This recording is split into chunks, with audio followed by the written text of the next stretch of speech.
I am very excited to show you how to use ClothWrapDeformer 3 for your rigging, hair and the cloth scene workflow. The 3.0 version adds support to curve wrap or mesh, which is very useful in many cases for your CFX. So in order to get access to the plugin, you can go to my website, visual3dtools.blogspot.com, and you can find under download, you can find Windows and Linux for Maya 2020 till 23. You can also go on the purchase page and get a license. You get like a 1-year license for different Maya versions, and also does support Linux and Windows, and you can even also buy the source code. Let's jump back to Maya. So I have my setup scene that I made for this demonstration, which you have like a cloth scene simulation and one rigged mesh on joint.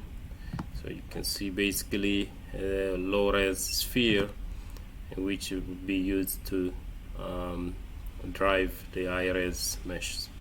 In order to get started, let's load the plugin Maya by browsing to your downloaded plugin folder.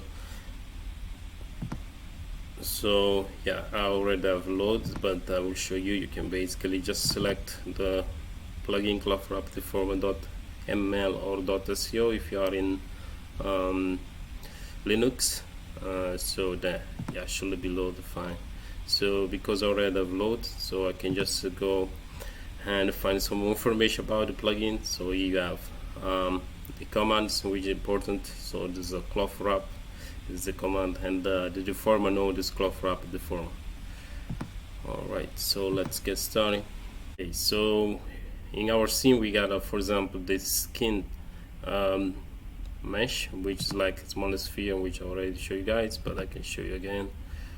Alright, so basically this sphere have a small animation, and this is gonna be used to be applied to our cube, which is a little bit more high-res. Alright, so let's start it. So first I select my cube. Always you select the driven first and then the driver. So I'm gonna select my sphere, which is the driver, and then apply cloth wrap and press enter. Okay, so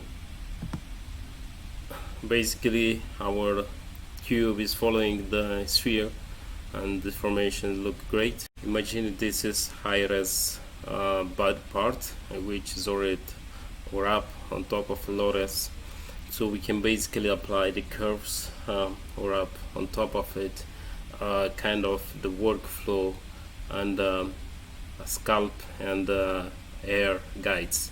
So let's do that. I go to rest pose, and then I can select my guide sets or guides group 1, which is closed curves. So let me select the guide sets and then apply the wrap deform on top of it. So our curves should follow properly the mesh. So here you go, and looks very nice. Everything looks smooth. On the next setup we have a cloth scene, which is real-time simulated by any cloth on the low-res mesh plane, and then we'll use this to drive the high-res mesh, which have some volume which will be preserved during deformation.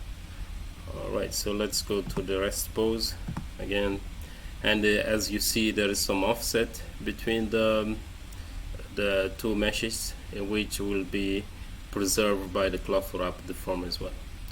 So okay, I select my P cube, which will be the driven mesh, and selected the drive and apply ClothWrap.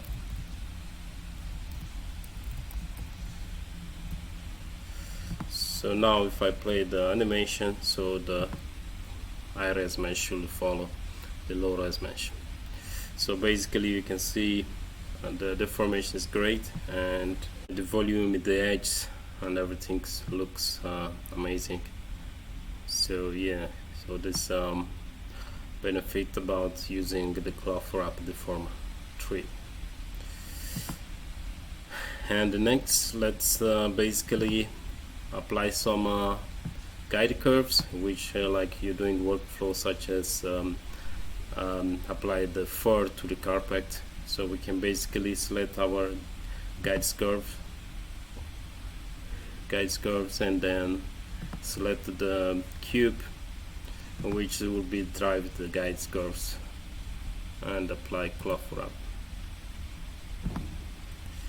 So if we play the simulation, we can see basically our mesh is following, our curves is following the mesh.